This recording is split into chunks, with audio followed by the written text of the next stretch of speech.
General, from whether it be the DNI or whether it be the State Department. You almost need a program.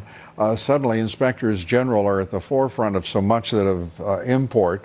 But today, Steve Linick, the State Department Inspector General, I have to say, he took a package of material over to the committee. There was an email amongst the other documents that he took from John Solomon, the Hill's intrepid investigative reporter, to one Victoria Tinsing and one Joe diGenova. And the left has been trying to make hay out of that, because Solomon and by the way, the two of you have been such let's put it this way, such a problem for them. They couldn't help but try to make something of it. Your reaction to that email? That's so twisted. First of all, you need to know that original email, because we checked it today, said, "Would you please take a look at this so that I don't make any factual errors?" Mm-hmm. Oh, how terrible for a journalist to do that. Some people don't do that, you know. They just make false allegations against people.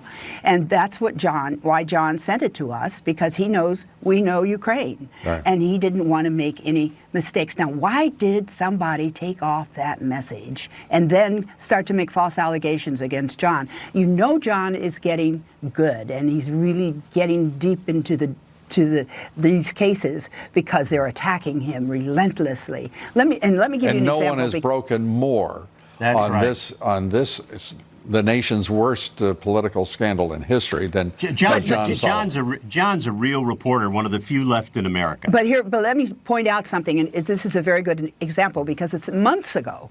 John Solomon interviewed Shokin and wrote about it, the former general prosecutor of Ukraine.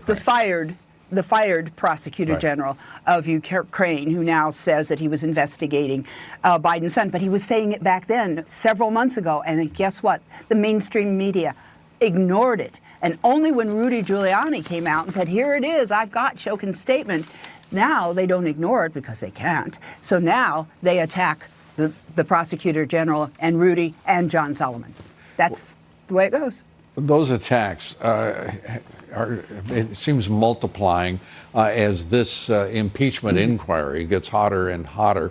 And I wanted to take up something that was reported generally, and our Chris Wallace taking up the source of many of the reports when he reported that you and the two of you were working with Rudy Giuliani, and that you were, quote unquote, off the books. And you raised this issue, and I just want to give you an opportunity to respond to it. I talked with Chris, and let's get your reaction to that and get this out of the way. Well, first of all, I don't know what off the books means, and Chris did not explain it when he made his statement about us, and it was clearly designed as a smear to make it sound like we were doing something improper or unethical. Let me just say this about what we were doing. This may come as a shock to Chris, but we are lawyers. We represent people in Washington, D.C. and all over the world. We were asked to represent Ukrainian whistleblowers, some of whom did not speak English, if they wanted to come to the United States and give statements.